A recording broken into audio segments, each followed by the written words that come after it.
morning kelas 12. Hari ini kita akan kembali membahas materi pembelajaran kita masih di pembelajaran biologi, di mana kali ini kita akan membahas materi metabolisme sel di tahapan yang ketiga, di mana minggu lalu di pertemuan sebelumnya kita sudah membahas itu yang katabolisme. Itu contohnya adalah respirasi yang aerob, di mana respirasi aerob itu ada 4 tahapan, ada glikolisis, dekarboksilase oksidatif, siklus Krebs, dan juga nanti yang terakhir ada transport elektron. Nah, di pertemuan yang sebelumnya kita sudah membahas mengenai glikolisis dan juga sudah membahas mengenai dekarboksilasi oksidatif. Jadi hari ini kita akan lanjutkan materi kita yang selanjutnya, yaitu mengenai siklus Krebs. Nah, sebelum kita masuk ke siklus Krebs, saya mau ingatkan kembali di dekarboksilasi oksidatif kemarin kita sudah ada hasilnya. Di tahap dekarboksilasi oksidatif itu adalah berupa 2 molekul asetil koenzim A dan juga 2 molekul NADH, di mana 2 molekul NADH-nya itu sudah bisa nanti diubah langsung menjadi ATP, karena kan kita ini sedang membahas respirasi pernapasan. Itu tujuannya adalah untuk menghasilkan ATP, kan gitu ya.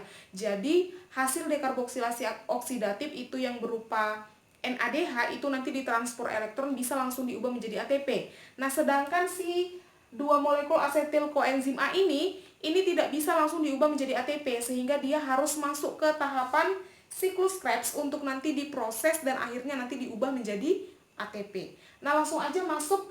Jadi di 2 asetil koenzim A yang diperoleh dari dekarboksilasi oksidatif masuk ke dalam siklus Krebs, di sini masih berlangsung di matriksnya mitokondria, di mana minggu lalu saya udah kasih tunjuk di mana itu letaknya matriks.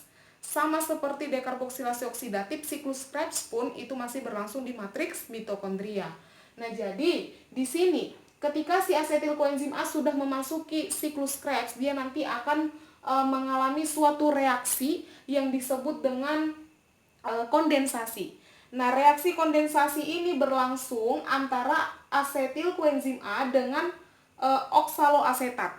Nah, kondensasi itu artinya apa? Dia itu nanti akan membentuk ikatan, di mana di sini si asetil koenzim A yang punya 2 atom C itu nanti akan berikatan dengan oksaloasetat yang punya 4 atom C, sehingga nanti dia di sini akan menghasilkan sitrat yang punya 6 atom C. Jadi dia berikatan. Jadi 2 atom C ditambah 4 atom C dihasilkan nanti sitrat yang dia punya 6 atom C, begitu.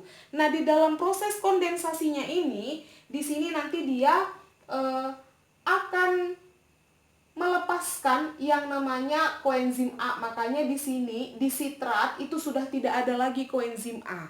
Artinya di situ sudah terjadi pelepasan koenzim A. Jadi di sini nanti sudah dilepaskan yang namanya itu adalah si koenzim A, dilepaskan. Nah, bagaimana cara pelepasannya?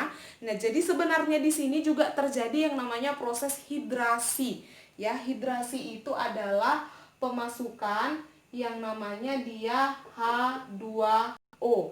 Jadi H2O inilah nanti yang membantu di dalam pelepasan koenzim A oleh si asetil gitu. Sehingga nanti hasilnya setelah dia nanti berkolaborasi dengan oksaloasetat, dia akan menghasilkan si sitrat yang sudah memiliki 6 atom C. Itulah dia di tahapan yang pertama.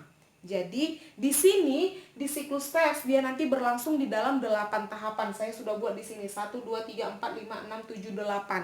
Di tahapan yang pertama yang terjadi itu adalah pelepasan koenzim A. Di situ dibantu oleh air atau H2O. Ini disebut dengan proses hidrase.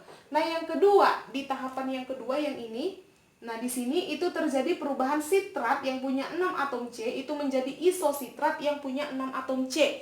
Nah, di sini ada kata iso. Iso itu artinya adalah sama. Jadi di sini terjadi juga proses isomerase. Makanya di sini tidak ada terjadi perubahan. Dia yang di sitrat punya 6 atom C itu tetap memiliki 6 atom C. Ini disebut dengan tahapannya ini disebut ini dengan isomerase. Nah, lalu selanjutnya dari isositrat yang punya 6 atom C ini nanti akan diubah menjadi alpha ketoglutarat ini yang punya 5 atom C. Nah, pengubahan isositrat menjadi asam alpha ketoglutarat yang dari 6C menjadi 5C, berarti di situ kesimpulannya dia melepas 1 atom C. Nah, satu atom C yang dilepasnya itu nanti dia akan berikatan atomnya itu dengan yang namanya oksigen. Makanya nanti dia yang dikeluarkan itu adalah dalam bentuk CO2. Nah, sembari dia mengeluarkan CO2 melepaskan satu atom C, nanti di sini dia punya hasil. Hasilnya itu dia nanti adalah berupa NADH. NADH seperti biasa ini dihasilkan dari yang namanya NAD positif. Nah, jadi nanti dia ini si NAD nanti dia akan menangkap yang namanya satu atom H, maka dia nanti akan membentuk NADH. Itulah yang berlangsung di tahapan yang ketiga. Nah, selanjutnya sebelum kita ke tahapan selanjutnya yang keempat, nah dari sini kita bisa amati ini sebenarnya reaksi yang juga mirip terjadi itu ketika kita membahas dekarboksilasi oksidatif ya. Waktu kita membahas dekarboksilasi oksidatif kan sama dia. Dia juga melepaskan karbon dioksida dan juga dia menghasilkan NADH. Itulah sebabnya makanya disebut dekarboksilasi karena dia melepas satu atom C yang berikatan dengan oksigen gitu ya. Nah, begitu juga di sini di tahapan yang ketiga. Nah, lalu di tahapan yang keempat, pengubahan dari asam alfa ketoglutarat yang punya 5 atom C menjadi, ini bukan suksinat ya, ini menjadi suksinil. Nah, si suksinil ini dia yang tadinya 5 atom C berubah menjadi 4 atom C, berarti sama. Terjadi di sini pelepasan yang namanya satu atom karbon.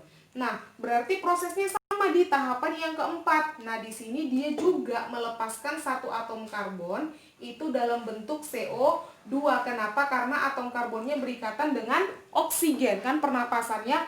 Nah, lalu di sini sama juga dia menghasilkan NADH. NADH ini dihasilkan dia melalui NAD positif yang nanti mengikat dia satu atom hidrogen. Nah, itulah di tahapan yang keempat. Di tahapan yang kelima dia itu ada pengubahan suksinil koenzim A menjadi suksinat.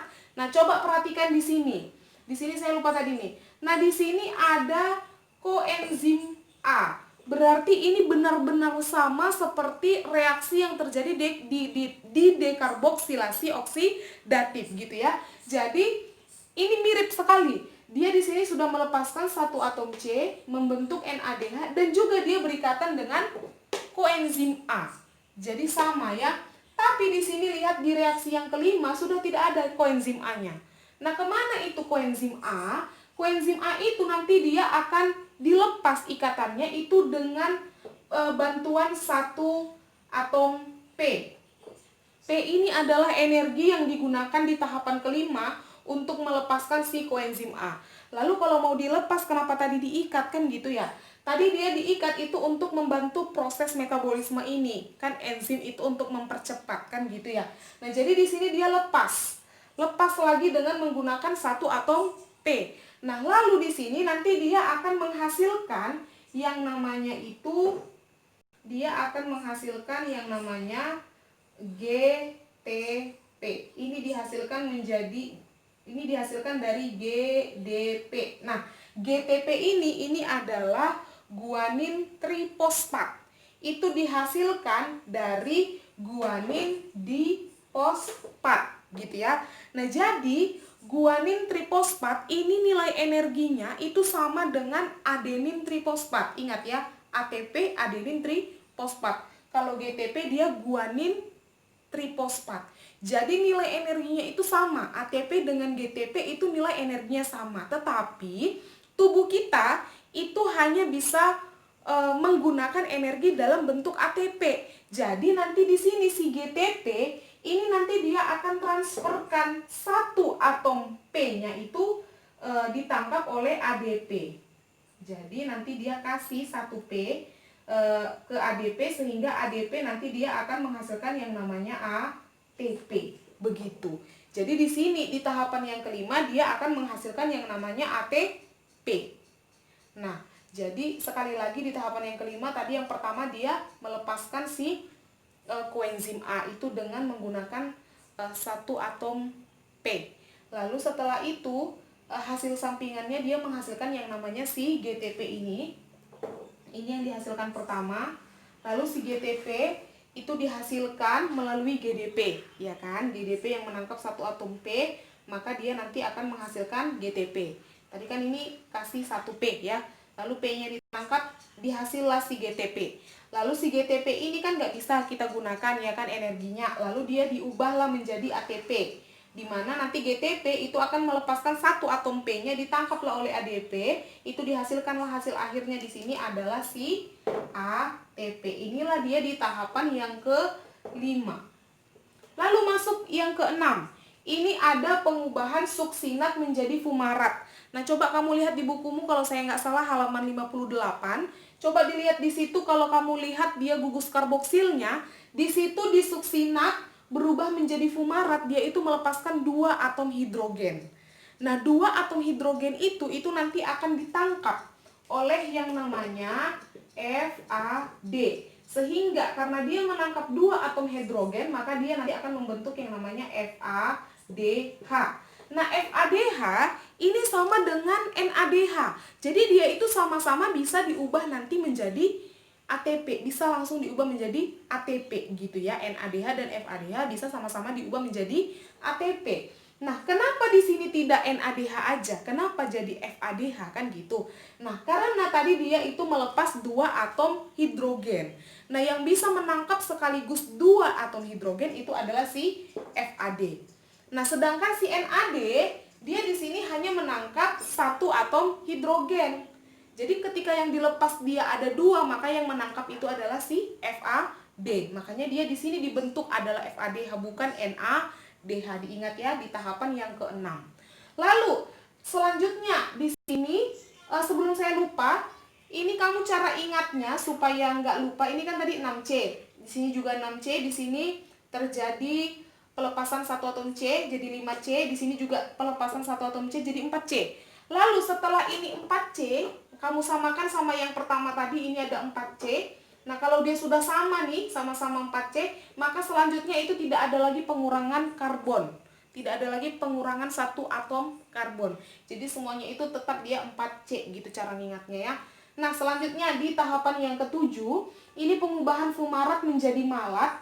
Di sini yang terjadi itu adalah reaksi hidrase. Jadi di sini dia ada masuk yang namanya H2O. Nah, fumarat menerima reaksi hidrase itu menerima H2O, maka dihasilkanlah dia si malat. Nah, akhirnya di tahapan yang ke-8, ketika si malat ini mau diubah menjadi oksaloasetat, di situ nanti terjadi lagi pembentukan yang namanya NADH. Dibentuklah ini dari yang namanya NAD. Nah, coba nanti kamu lihat di bukumu, di situ juga terjadi pelepasan 1 atom hidrogen. Nah, jadi inilah yang berlangsung di siklus Krebs. Siklus Krebs ini disebut juga dia dengan siklus asam sitrat. Kenapa disebut dengan siklus asam sitrat? Karena di proses yang pertama dia nanti menghasilkan yang namanya asam sitrat di sini. Dia menghasilkan asam sitrat, makanya disebut dengan siklus asam sitrat. Nah, dengan demikian kita bisa simpulkan apa yang kita dapat di sini di hasil akhir. Saya buat di sini ya. Hasil akhirnya itu hasil akhirnya itu yang pertama tadi dia di tahapan yang ke-3 dia menghasilkan 1 NADH, ya kan? Lalu di tahapan yang ke-4 ini dia juga menghasilkan 1 NADH. Lalu di tahapan yang ke-8 ini dia juga menghasilkan 1 NADH. Berarti jumlah NADH yang dihasilkan ada 3. Nah, tapi jangan lupakan asetil koenzim A-nya ada 2 molekul. Berarti di sini terjadi 2 kali siklus Krebs gitu ya. Maka di sini hasilnya dikalikan dengan 2. Maka NADH yang diperoleh di sini adalah 2 molekul. Ada 3 tadi, 1, 2, 3 dikali 2 menjadi 6. Ada 6 molekul NADH. Lalu yang kedua, selain NADH, di sini dia ada menghasilkan ini 1 ATP. Karena tadi ada 2 asetil koenzim A, maka ATP yang dihasilkannya itu dikali 2. 2 ATP. Lalu selanjutnya apa lagi? Nih ya, ada hasil ya. Nah, di sini ada FADH. FADH dihasilkan ada 1 dikali 2, berarti dia menghasilkan 2 molekul FADH gitu. Nah, hasil akhirnya dia tadi punya oksaloasetat yang 4C itulah. Jadi nanti semuanya ini itu akan masuk ke dalam transport elektron. Nah, jadi demikianlah pembahasan kita pada hari ini mengenai siklus Krebs. Jadi kita sudah bahas 3 tahapan. Kita sudah bahas yang glikolisis, transport elektron, dekarboksilasi oksidatif, dan juga ada si siklus Krebs. Jadi di pertemuan selanjutnya nanti kita akan bahas yang transport elektron. Nah, bila ada yang kurang jelas dari yang saya jelaskan pada hari ini materi kita, nah boleh nanti langsung aja dijapri ke saya. Terima kasih, selamat pagi, salam sehat.